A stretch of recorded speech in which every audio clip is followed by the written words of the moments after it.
नमस्कार, स्वागत है आप सभी का ट्रू मीडिया ज्योतिष विज्ञान में। दीपावली का महापर्व 5 दिवसीय पर्व शुभारंभ हो चुका है। यह पर्व शुभारंभ होता है धनतेरस से। तो धनतेरस से ही हर व्यक्ति, हर सनातन धर्म से जुड़ा हुआ व्यक्ति जो भी है, हर परिवार, सिर्फ एक ही उसका मकसद होता है कि इस बार माँ लक्ष्मी मेरे घर के अंदर धन धान्य से आए। माँ लक्ष्मी की इस प्रकार से कृपा हो कि मुझे स्वास्थ्य सुख हो, वैभव सुख मिले, यश सुख मिले, धन का सुख मिले और मेरे जो भी कष्ट हैं उनका समापन हो। तो इसकी तैयारी के लिए शुभारंभ हो जाता है। लेकिन यहाँ मैं सबसे पहले बताऊंगा कि अगर आप धन, वैभव, धान्य, सुख चाहते हैं तो इसके लिए सर्वप्रथम जो शुभ मुहूर्त होता है वह होता है ब्रह्म मुहूर्त। इस दिन से इन 5 पर्व में आपको ब्रह्म मुहूर्त में ही जाग जाना चाहिए और सूर्य उदय होने से पहले ही आपको अपने को नहा धोकर शुद्ध कर और तैयार हो जाना चाहिए ईश्वर आराधना के लिए।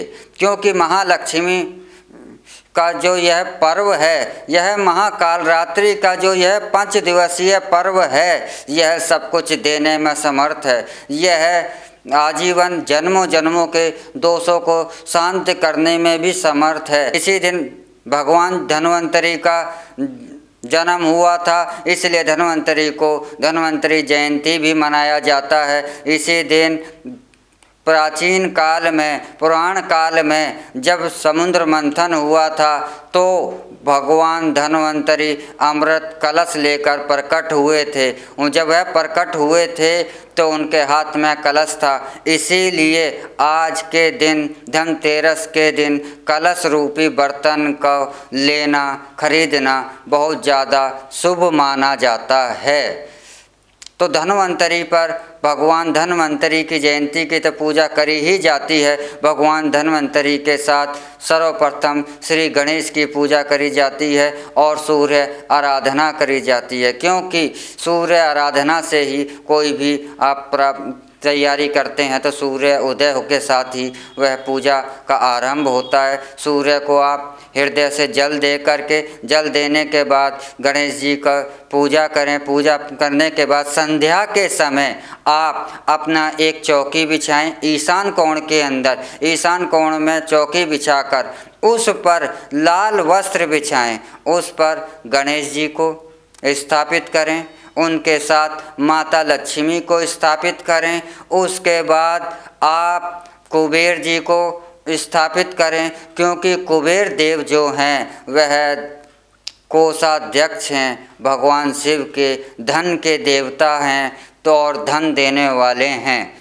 तो उनको भी आप चौकी पर स्थापित करें और भगवान धन्वंतरि को भी, जो भगवान शिव का ही रूप है और देवताओं के वैद्य हैं और इस संसार को रोगों से मुक्ति दिलाने के लिए औषधीय ज्ञान देना भगवान धन्वंतरि की ही देन है। इसलिए आज के दिन जो चिकित्सा सेवा से जुड़े हुए हैं, जो डॉक्टर हैं, वैद्य हैं या चिकित्सीय सेवा कार्य को जो कर रहे हैं, उनके लिए भगवान धन्वंतरि की पूजा अर्चना अति आवश्यक होती है और अनिवार्य होती है। क्योंकि उनसे यह प्रार्थना की जाती है कि मेरे दवाओं में, मेरे इस कार्य में आपकी कृपा से ज़्यादा शक्ति प्रदान करें और मैं ज़्यादा से ज़्यादा जन सेवा कर सकूं।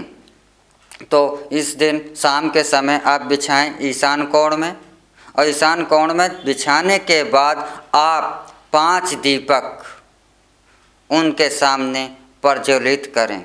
माता लक्ष्मी के सामने आप तेल का दीपक प्रज्वलित करें। भगवान गणेश के सामने देसी घी का दीपक प्रज्वलित करें। और अगर आप घी का नहीं उपलब्ध हो पा रहा है, आज के समय में शुद्ध देसी घी मिलना भी अनुपलब्ध हो रहा है, तो सभी के सामने आप तिल के तेल का प्रयोग कर सकते हैं।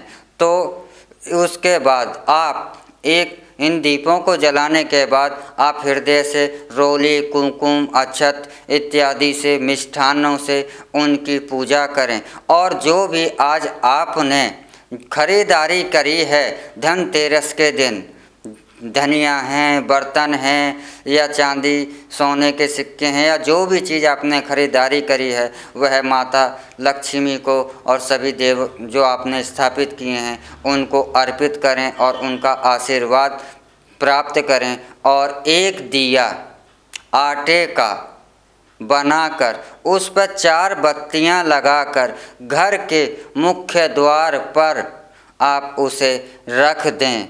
और इस दिए को कहा जाता है यम का दिया।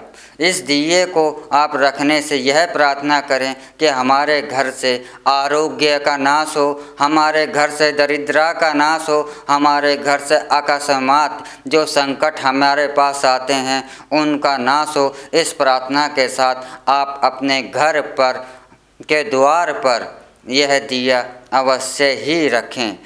एक घटना और भी इस दिए पर होती है कि अधिकतर लोग जब यह दिया बुझ जाता है तो लोग इस दिए को उठाकर ले जाते हैं। तो इस दिए को जब यह दिया बुझ जाता है तो इस दिए को लोग उठा ले जाते हैं और अपने घर के अंदर उसे स्थापित कर देते हैं। ऐसा माना जाता है, ऐसी मान्यता है कि इस दिए को, आटे के दिए को अपने जहाँ भी रखा जाता है तो उस घर में धन धान्य की, आरोग्य की, स्वास्थ्य की और वृद्धि होती है। तो इस दिए की पहले रखवाली करते थे और आज भी लोग दिए की रखवाली करते हैं ताकि दिया बुझने के बाद कोई उठाए ना। तो यह आप पूजा अर्चना के बाद आप माता लक्ष्मी से, भगवान धन्वंतरी से, कुबेर देव से अपनी खुशहाली के लिए प्रार्थना करें और पूजा करें। इसी के साथ आप धनतेरस का त्यौहार शुभता के साथ मनाएं। और इसी के साथ आप हमें भी इजाज़त दीजिए और आप सभी को दीपावली की, धनतेरस की हार्दिक शुभकामनाएं। आप जो लोग हमारे ट्रू मीडिया ज्योतिष विज्ञान से नए जुड़े हैं, जिन्होंने हमारे इस चैनल को सब्सक्राइब नहीं किया है, वह सब्सक्राइब कर लें। और कोई जानकारी अगर आप चाहते हैं या कुछ सलाह देना चाहते तो हमारे कमेंट बॉक्स में जाकर के आप अवश्य कमेंट करें और हमारे चैनल को लाइक शेयर भी करें। नमस्कार। भगवान भोलेनाथ सबका कल्याण करें।